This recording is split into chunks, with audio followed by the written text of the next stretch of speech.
আলাইকুম প্রিয় দর্শক, সুলতানাস কুকিং চ্যানেলের পক্ষ থেকে আপনাদের জন্য আরও একটি মজার ডেজার্ট নিয়ে চলে আসলাম। এই ডেজার্টটা খেতে কিন্তু ভীষণ মজাদার হয়। এই গরমে যদি এরকম ঠান্ডা ঠান্ডা একটা ডেজার্ট খাওয়া যায় তাহলে দিল কলিজা সবই ঠান্ডা হয়ে যাবে ইনশাল্লাহ। তো এই দেখুন এই ডেজার্টটা কিন্তু বানানো একেবারেই সহজ। আপনারা স্কিপ না করে পুরো ভিডিওটা দেখে নেবেন, তাহলেই বুঝতে পারবেন। আর এই ডেজার্ট বানানোর জন্য প্রথমে আমি এখানে একটা ডিম ভেঙে নিয়েছি আর হাফ কাপের থেকে একটু কম চিনি দিয়ে দিলাম এগুলো। আর হচ্ছে এখানে দিব আমি সামান্য একটু তেল। এই ধরুন এক কাপের 1/4 পরিমাণ একটুখানি তেল দিয়ে দিলাম। আর এখানে আমি এখন এগুলোকে ডাল ঘুটনি দিয়ে ভালো করে ঘুটে নিব। যাদের কাছে নাকি হ্যান্ড বিটারটা নেই তারা কিন্তু এভাবে করে নিতে পারবেন খুব সহজেই। তারপর এখানে আমি হাফ কাপের থেকে একটুখানি কম দুধ দিয়ে দিলাম।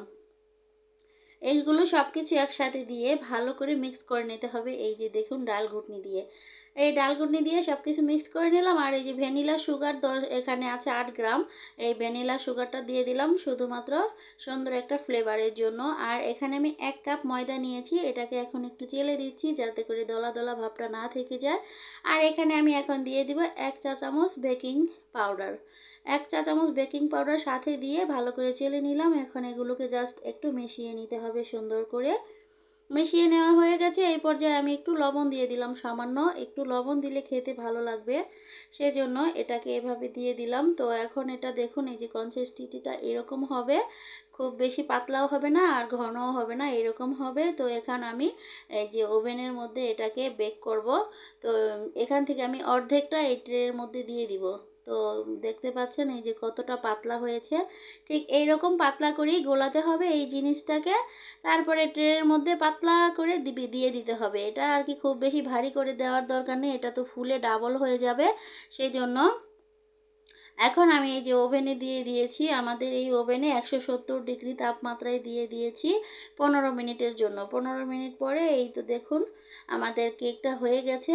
এটা হচ্ছে এই যে প্রথম লেয়ার, আর আমি দ্বিতীয় লেয়ার বানাবো। তো টোটালি আমি 2টা বানাবো।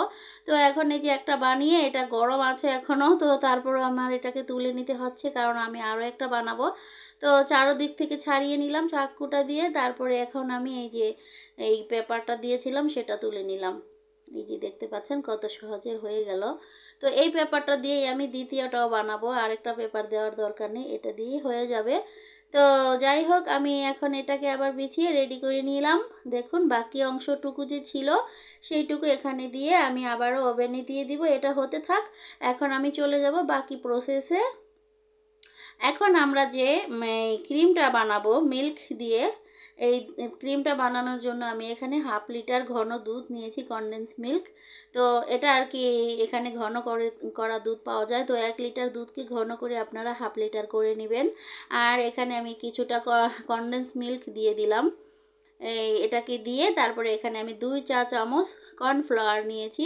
কর্নফ্লাওয়ারটাকে গুলিয়ে নিব একটু। এই গুলানোর জন্য সামান্য একটু দুধ রেখে দিয়েছিলাম, পুরোটা দিইনি। এখন আমি এটা দিয়ে এই যে দেখুন কর্নফ্লাওয়ারটাকে গুলিয়ে নিচ্ছি।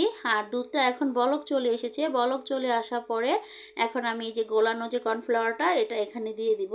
জাস্ট একটু ক্রিমি ক্রিমি ভাব আনার জন্য এটা দিলাম। আর এখন এটা দেওয়ার পরে দেখুন একটু তাড়াতাড়ি দলা বেঁধে যাচ্ছে, সেজন্য এখন আস্তে আস্তে করে চুলার জালটাকে কমিয়ে দিয়ে এটাকে অনবরত নেড়ে চেড়ে নিতে হবে। আর যখন এটা হয়ে যাবে তখন আমরা এখানে দেখুন নাড়তে নাড়তে কিন্তু সুন্দরভাবে মসৃণ হয়ে গেছে আর এরকম পাতলাটে হয়েছে। তো এই পর্যায়ে আমরা এখানে একটু চিনি দিয়ে দিব, কারণ হালকা একটু চিনি দিলে এটা খেতে ভালো লাগে। আর খুব বেশি কড়া মিষ্টি দিতে যাবেন না, তাতে করে কিন্তু এই ডেজার্টটা খেতে ভালো লাগবে না। তো আমি 3 চা চামচ চিনি দিয়ে দিলাম আমাদের পছন্দ মতো। আমি একেবারে হালকা মিষ্টি দিয়েছি, অনেক বেশি মজাও লেগেছিল এই মিষ্টিটা। তো এখন আমাদের এটা হয়ে গেল রেডি করা। এখন এটাকে আমি একটু ব্লেন্ডারের সাহায্যে একটু ব্লেন্ড করে নিব। আর এখানে একটু ছানা নিয়েছি, এই ছানাটা এখান থেকে একটুখানি যে ক্রিমটা বানালাম সেখান থেকে একটু এটা ব্লেন্ডার করে নিয়েছি। এখান থেকে ওই ক্রিমের ছানাটার মধ্যে সামান্য একটু দিয়ে এটাকেও আমি ব্লেন্ড করে নিব। তো এখন আমরা চলে যাচ্ছি দ্বিতীয় প্রসেসে। দেখুন এই যে আমাদের কেকটা এই বাটিটা থেকে একটুখানি বড়, সেজন্য বাটিটা দিয়েই মেপে কেটে নিচ্ছি, কতটুকু বড় সেইটুকু কেটে যাবে। এভাবে করে আপনারাও কেটে নিবেন, তাহলে যে বাটিতে বসাবেন এই যে ডেজার্টটা বানাতে হবে, তো সেটা কিন্তু সুন্দরভাবে সাইজ মতো হয়ে যাবে। এই যে দেখতে পাচ্ছেন আমি সাইজ করে কেটে নিলাম। তো এখন যে বাকি অংশটা রয়ে গেল, এইটার মাপ দিয়ে আমি আরও একটা যে আছে সেটাকেও কেটে নিব। তো এখন এই যে পাশটা নিচের দিকে দিলাম, সহজভাবে উঠে আসবে সেই জন্য। এখন নিচের দিকে দিয়ে দিলাম, আর বাকি যে অংশটা ছিল সেটা আরেকটা দ্বিতীয়টাকে আমি ওইটার মাপ দিয়ে কেটে নিচ্ছি, যাতে করে এক সমান হয়ে যায় দুটোই। এই যে দেখুন কাটা হয়ে গেল আমার। আর এখন আমি প্রথম লেয়ারটা যে বিছিয়েছিলাম, সেখানে যে প্রথম দিয়ে দুধের যে মালাইটা করেছি, এই দুধের মালাইটা এখানে আমি দিয়ে দিব, অর্ধেকটার থেকে একটু কম, মানে এইটা ঢাকার জন্য যতটুকু লাগে ঠিক ততটুকু দিতে হবে। এই ডেজার্টটা কিন্তু খেতে কিন্তু অনেক বেশি মজা লাগবে, আর ঠান্ডা ঠান্ডা খেতে ভীষণ মজা লাগে। এই গরমে কিন্তু বাইরে থেকে এসে এরকম একটা ডেজার্ট খেলে দিল কলিজা সবই কিন্তু ঠান্ডা হবে। অনেক মজাদার একটা রেসিপি, আপনারা যে কেউ বাড়িতে করে নিতে পারবেন। আর এই যে ছানা দিয়েছি ভিতরে, সেটা দিলেও অনেক বেশি মজা লাগে। আর আপনারা যদি না দিতে চান সেটা অপশনাল, এইরকম এই দুধের মালাইটা করে এটা দিয়েও করে নিতে পারবেন, সেটাও কোনো সমস্যা হবে না। এটা দিতেছি ভিতরে দিলাম, মানে যত গুড় তত মিষ্টি একটা কথা আছে না, তো এইরকম সেই জন্য আমি একটু ছানা দিয়ে দিলাম ভিতরে। ছানাটা এই ক্রিমটা দিয়ে একটু ব্লেন্ড করে নিয়েছি, সেজন্য একটু ভিজা ভিজা হয়েছে। এটাও কিন্তু অনেক মজা লাগে খেতে। তো এভাবে করে কিন্তু আমি মাঝে মাঝে বানাই বাসায়, তো ভাবলাম আমার রেসিপিটা আপনাদের সবার মাঝে শেয়ার করি। তো এখন এই যে ছানাটা সুন্দরভাবে বিছিয়ে দিয়ে তারপরে উপরে আমার এই যে আরও একটা যে লেয়ার ছিল সেটা আমি উপরে দিয়ে দিলাম। উপরে দিয়ে এটাকে জাস্ট ভালো করে চেপে চেপে লাগিয়ে দিতে হবে সব জায়গায়, যাতে সমানভাবে বসে যায়। সব জায়গায় সমানভাবে বসে যাওয়ার পরে এখন আমি যে উপরে যে ক্রিমটা ছিল আমার, আরও যে বাকি যে মালাইটা ছিল দুধের, সেই মালাইটা এখন আমি এখানে দিয়ে দিব। এটা দেখুন কতটা সুন্দর হয়েছে কালারটা, এটা কিন্তু একেবারে নিজস্ব কালার। দুধটাকে মানে ঘন করা ছিল সেই জন্য এতটা সুন্দর কালার এসেছে। তো এখন এই যে আমাদের এই দুধের মালাইটা সুন্দরভাবে দিয়ে জাস্ট এভাবে করে একটু নেড়েচেড়ে দেওয়াতেই সুন্দরভাবে বসে গেছে। আর আমি যে কেকটা কেটেছিলাম এটা আর কি একেবারে অপশনাল, সেই কেকের যে সাইডের অংশ ছিল সেগুলোকে কেটে আমি এই লাভটা লিখেছি। তো এখন আরও একটু সুন্দর দেখা যাওয়ার জন্য আমি এখানে একটু বাদাম কুচি ছিল সেগুলো এখন আমি দিয়ে দিচ্ছি। এটা অপশনাল, আপনারা এটা ছাড়াও কিন্তু অনেক বেশি মজা লাগবে খেতে এই ডেজার্টটা। তো এখন আমি দেখার সৌন্দর্যের জন্য একটু ডেকোরেশন করে দিলাম আর কি। আর এই যে ছোট ছোট চকলেট আছে, এগুলো দিয়েও একটু ডেকোরেশন করে দিচ্ছি, যাতে দেখতে আরও বেশি সুন্দর লাগে। আর বাচ্চারাও খুব বেশি পছন্দ করবে, বাচ্চারা বলবে ওয়াও চকলেট, তাহলে তো খাবো।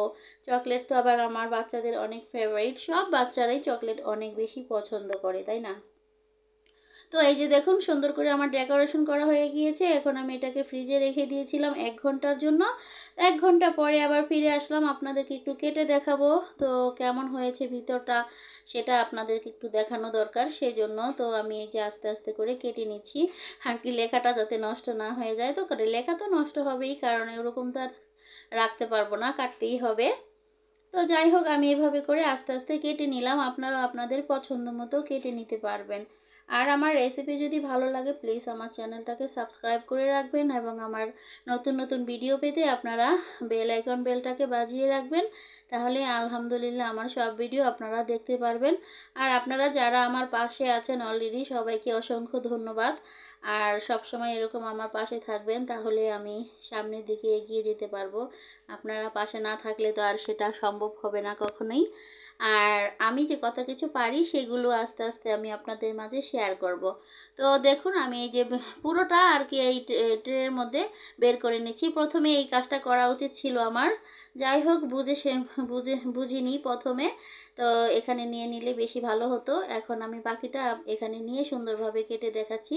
এভাবে করেই কিন্তু সহজভাবে কাটা যাচ্ছে, আর আগে যেভাবে করেছিলাম ওটাতে একটু প্রবলেম হয়েছিল কাটতে, তারপরে উঠাতেও কষ্ট হয়েছিল। আর এটা এখন আমি দেখুন সুন্দরভাবে তুলে নিলাম, পুরোটা তুলে নিয়ে এখন আমি এই যে একটা একটা করে সাইজ করে, আপনারাও এভাবে তুলে নিয়ে কাটবেন তাহলে বেশি ভালো হবে।